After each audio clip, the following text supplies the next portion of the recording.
예수께서 눈을 들어 부자들이 헌금함에 헌금 넣는 것을 보시고 또 어떤 가난한 과부가 두 렙돈 넣는 것을 보시고 이르시되 내가 참으로 너희에게 말하노니 이 가난한 과부가 다른 모든 사람보다 많이 넣었도다.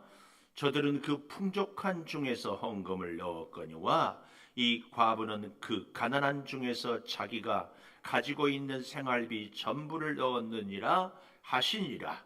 어떤 사람들이 성전을 가리켜 그 아름다운 돌과 헌물로 꾸민 것을 말하며 예수께서 이르시되 너희 보는 이것들이 날이 이르면 돌 하나도 돌 위에 남지 않고 다 무너뜨려지리라. 그들이 물어 이르되 선생님이여 그러면 어느 때에 이런 일이 있겠사오며 이런 일이 일어나려 할 때에 무슨 징조가 있사오리이까? 이르시되 미혹을 받지 않도록 주의하라. 많은 사람이 내 이름으로 와서 이르되 내가 그라 하며 때가 가까이 왔다 하겠으나 그들을 따르지 말라. 같이 봅니다. 난리와 서요의 소문을 들을 때에 두려워하지 말라. 이 일이 먼저 있어야 하되 끝은 곧 되지 아니하리라. 아멘.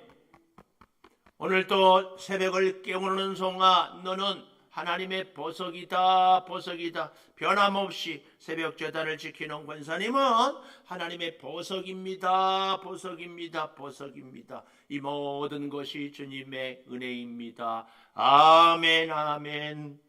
오늘 제목 진정한 믿음으로 진정한 믿음으로 우리는 어떻게 해야 되는가? 그 두 가지를 나눠 보려고 하는데요. 그 하나는 첫 번째로 풍족한 중에나 가난한 중에, 풍족한 중에나 가난한 중에. 4절에 보십시오. 저들은 그 풍족한 중에서 헌금을 넣었거니와 이 과부는 가난한 중에서 넣었다. 이런 말씀입니다. 오늘 이 말씀을 우리가 좀 이렇게 오해하면은 안 됩니다. 우리의 생활비 중에 우리의 재물 재산 중에 몇 프로를 넣어야 하나님의 칭찬을 받을 수 있는가? 우리는 헌금 생활을 어떻게 해야 되는가? 이런 식으로 관심을 두는 것은 우리 예수님의 가르침에 대한 오해다. 그 말씀입니다. 자, 1절부터 좀 보십시다. 예수께서 눈을 들어 부자들이 헌금함에 헌금 넣는 것을 보시고, 우리는 헌금 주머니에다 이렇게 하지만 이스라엘 당시의 성전에는 헌금을 이렇게 접시 같은 데를 쭉 놓고 들어가면서 사람들이 나는 얼마 넣는 것을 다 볼 수 있도록, 봉투에 담는 것도 아니고 다. 그런데 또 우리 예수님이 이날에 무슨 생각이었는지, 우리로 말하면 참 짓궂게 헌금함이 놓여 있는데 그 맞은편에서 사람들마다 들어오면서 하나님께 헌금 넣는 것을 뚫어지게 보고 계셨다. 그 말씀이에요.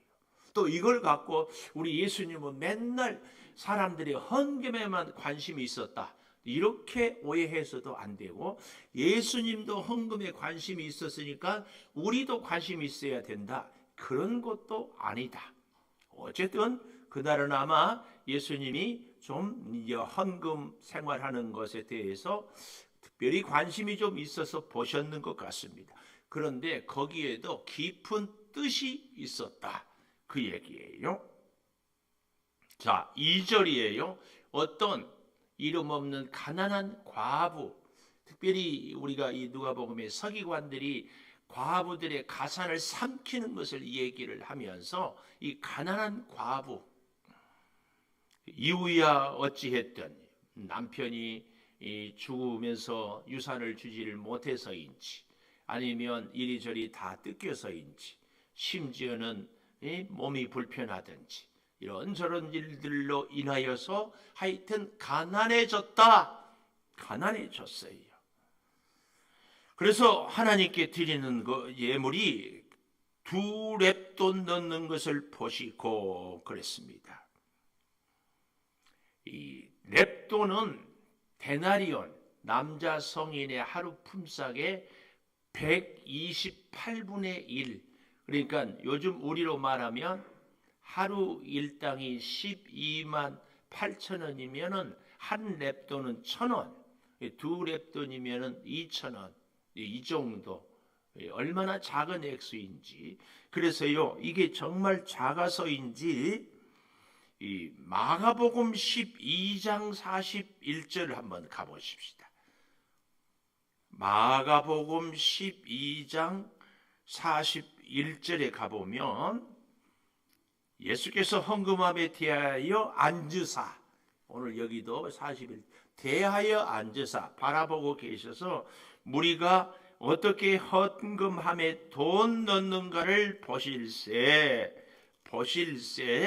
여러 부자는 많이 넣는데 한 가난한 과부는 와서 두 렙돈 곧 한 고드란트를 넣는지라 그랬어요. 그리고 이제 그 아래에, 성경 맨 아래에 보면은 각 주에 헬라 동전의 명칭 그랬잖아요. 렙돈은 헬라 동전의 명칭이고, 그러면 고드란트는 로마 동전의 명칭이었다. 그래서 두 렙돈은 한 고드란트다. 이건 뭘 얘기하는가 하면은 그만큼 작은 액수여서 유대 지방에서도 우리로 말하면은 한쪽 지방에서는 아예 렙돈이라는 돈 단위가 없었어요. 우리로 말하면은 뭐 몇 원 이렇게 나오지만 요즘에 저는 잘 못 본 것 같아요. 10원짜리도 이렇게 작아졌고, 전에는 5원짜리도 있고 1원짜리도 있는데 요즘에도 1원짜리 5원짜리 나오나요?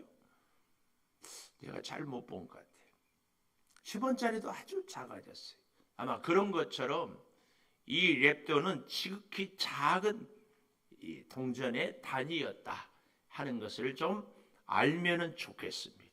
자, 다시 누가복음 21장에 오면 과부는 가난한 중에서 자기가 가지고 있는 생활비 전부를 얻느니라 하시니라. 여기서 그래서 그 첫째로요, 우리가 풍족한 중에도 가난한 중에도 하지 않았어요?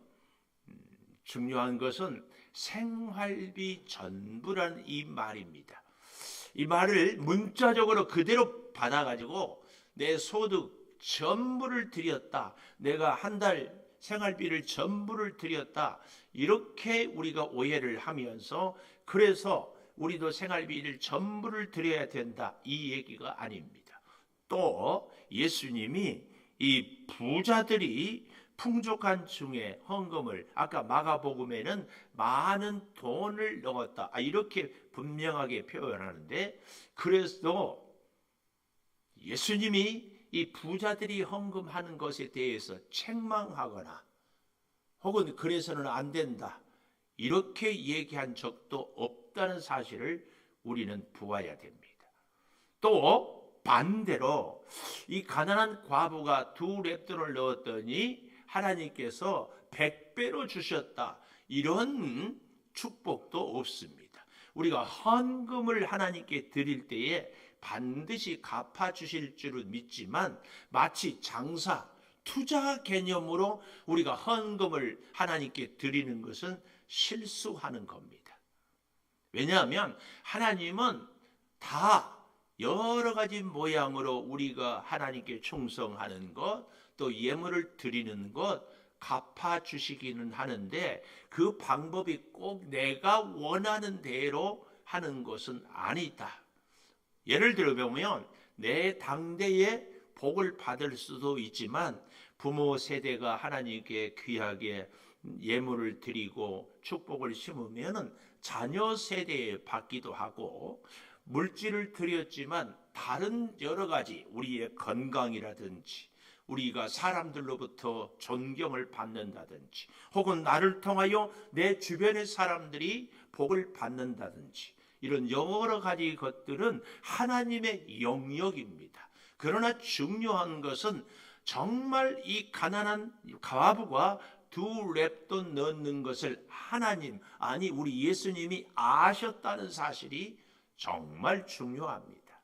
사람들은 알아주지 못해도 우리 하나님이 알아주신다면 그 말씀입니다. 이걸 우리가 잘 기억하고요.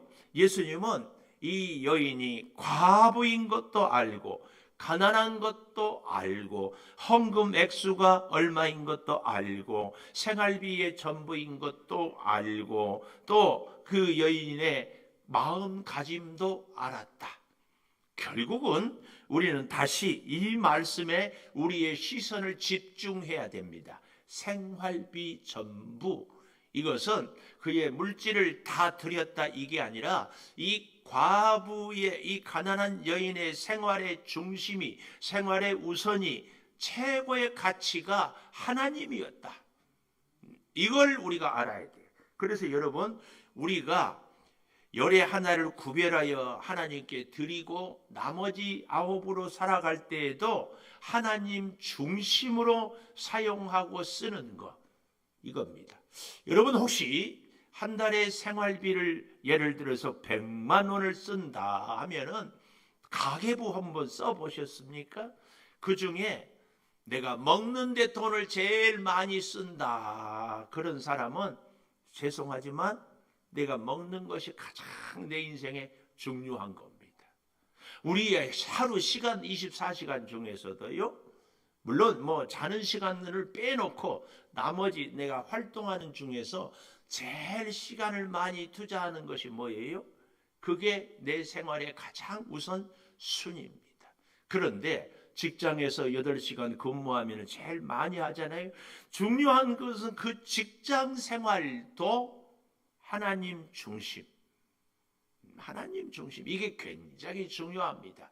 하나님을 위하여서 하나님이 주신 힘으로, 하나님이 주신 능력으로, 그래서 직장에서도 하나님을 높이고 하나님의 은혜로 내가 살아갈 수 있음. 그래서 직장 생활도 항상, 그래서 출근해도 하나님께 기도함으로 시작하고 일할 때에도 하나님 의지하며 일하고, 이게 중요한 거죠. 오늘 우리는요, 풍족하나 가난하나 중요한 것은 우리 생활의 중심, 우리 생활의 우선순위, 우리 생활에 가장 가치 있는 것은 우리 주님이 되어야 한다. 이걸 꼭 기억해야 됩니다. 꼭. 오늘 여기 이 4절의 생활비 전부란 말은 우리의 생활의 전부는 하나님 중심, 하나님 우선, 하나님을 위하여 이 가치를 다 가져야 합니다. 오늘 사랑하는 여러분과 저의 삶에 이 가난한 과부의 이 헌금을 보면서 우리 예수님이 주시는 말씀을 기억해야 됩니다. 우리의 생활의 전부는 오직 하나님과 함께 하나님을 위하여서 하나님이 주신 힘으로 삽니다. 이 고백이 꼭 있어야 합니다. 꼭 있어야 돼. 그래서 여러분, 우리가 하나님께 드리는 것도 하나님이 주신 것으로 드리는 겁니다.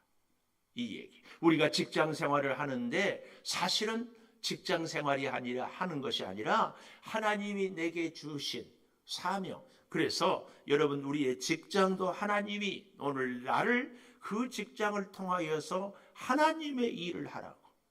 우리가 단순히 월급을 받고 돈을 벌기 위해서 직장 생활을 하는 것이 아니라 이 직장을 통하여서도 하나님의 영광을, 그 소득으로도 하나님과 함께 살아가는 것, 이게 정말 우리에게 필요합니다. 오늘 사랑하는 여러분, 우리의 생활의 전부는 하나님으로 인하여서다. 꼭 기억해야 됩니다. 꼭. 그런가 하면 두 번째로는요, 8절에 이르시되 미혹을 받지 않도록 주의하라. 두 번째, 미혹받지 않도록 주의해라. 미혹이 뭐냐? 미혹의 단어의 뜻은 길을 잃고 방황하다. 우리가 세상을 살다 보면은요, 주어진 눈에 보여지는 환경 때문에, 혹은 우리 마음에 드는 생각 때문에, 혹은 이웃들 때문에 자꾸 마음이 빼앗기고 생각이 빼앗기고 가치관이 흔들리고 어떻게 살아야 될지 중심이 왔다 갔다 합니다. 미혹을 받지 않도록 주의하라. 진정한 우선순위, 진정한 인생의 가치, 내 인생을 앞으로 무엇을 위해서 살 것인가, 이걸 다 가든 것. 그래서 어떤 사람이 누가 상황이 어쩔지라도 변치 않는 것이 정말 중요합니다. 자, 왜 이 미혹을 받지 않도록 주의하라 했는가 하면요, 5절부터 보면 어떤 사람들이 성전을 가리켜 아름다운 돌, 헌물로 꾸민 것을 말하며 그랬어요.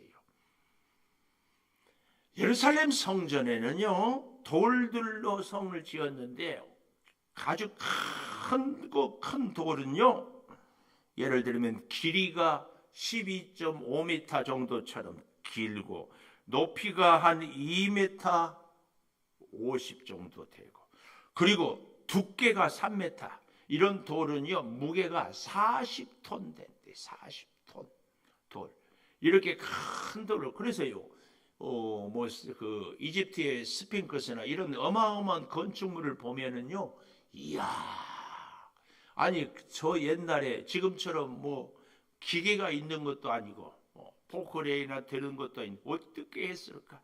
그 얼마나 많은 사람들의 노동력으로 그런 일들을 했을까? 그리고 그 예루살렘 성전에 돌로 성전을 쌓고요, 돌과 돌 사이에, 우리도 이 벽돌 사이사이에 매지라고 그러잖아요. 이 넣는데 거기에 금을 녹여가지고 쫙 이게 붓으로 발라. 그러면은 아침에 해가 뜨면은 성전이 높은 데 있거든요. 그래서 예루살렘 성을 쫙 비춰요.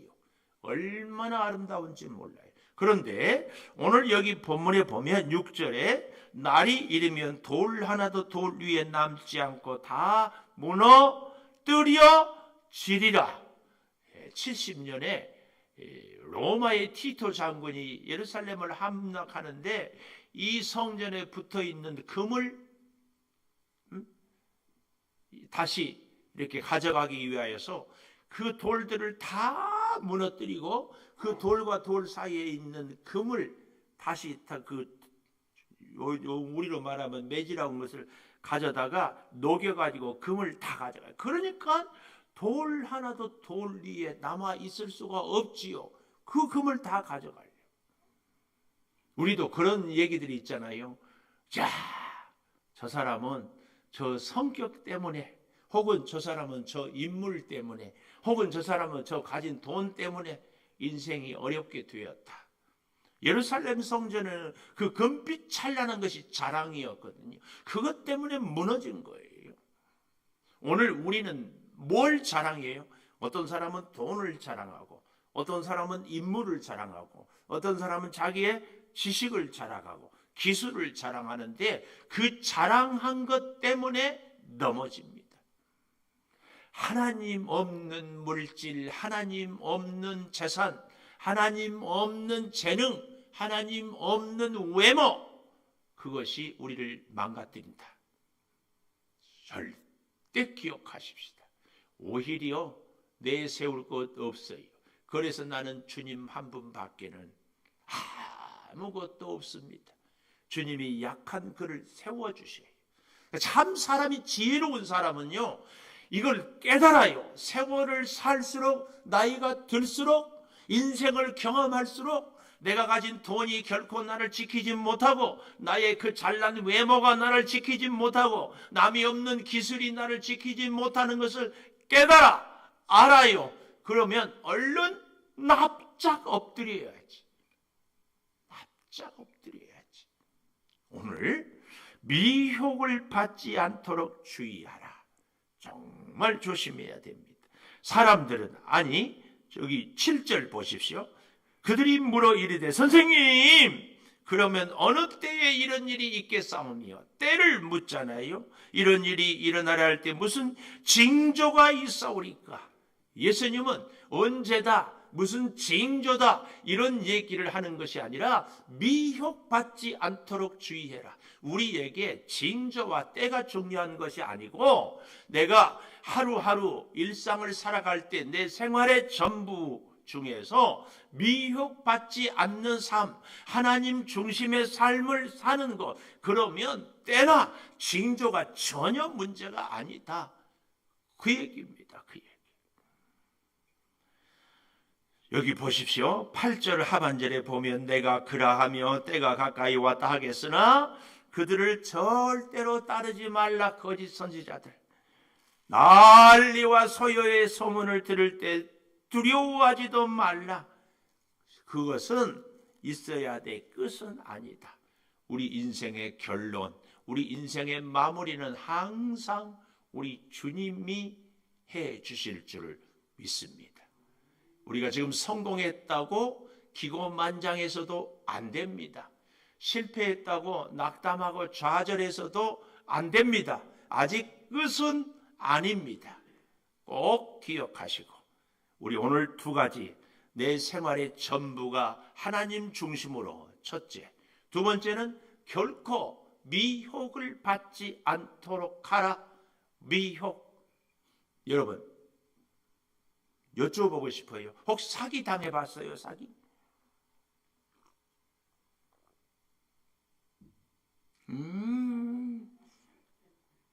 사기 당해본 분들은요, 한번 그때를 냉정하게 생각해 보십시오. 내 안에 일확천금, 야 이렇게 하면은 뭔가 얻겠구나 하는 그 마음, 좀 더 정확하게 얘기하면은 욕심이 있었기 때문에 그래요. 제 이 고등학교 동창 중에 하나가 주식을 참 잘해서 물어봤더니 자기는 기준이 있대. 뭐냐? 나는 은행 이자의 2배만 본다. 근데 주식으로 실패한 사람들 보면은요, 저하고 아주 가까운 사람도 20년 전에 그게 점점 올라가면은 또 올라갈 것 같아요. 또 올라갈 것 같고. 네, 주식 하고 싶은 분들은 나는 1%만, 2%만, 그러면은 과감하게 욕심 안 부리면 성공한대요. 해보고 싶어요? 나는 하란 얘기는 안 했어요. 제가 드리고 싶은 말씀은 이 미혹은 우리의 마음 가운데 거기에 대한 이 사기를 당하는 사람들도 뭔가 더 얻으려고 하는 그 욕망이 있기 때문이다. 정당한 대가에 대하여서 누가 뭐 이자를 더 준다, 뭘 더 해준다, 뭐 한다, 그럴 수가 없어요. 우리가 살아가는 세상은 그런 세상, 그런 불합리한 세상은 절대로 옳지 않습니다. 정한 대로. 미혹받지 않기 위하여서는 우리가 그런 마음을 갖지 않아야 됩니다.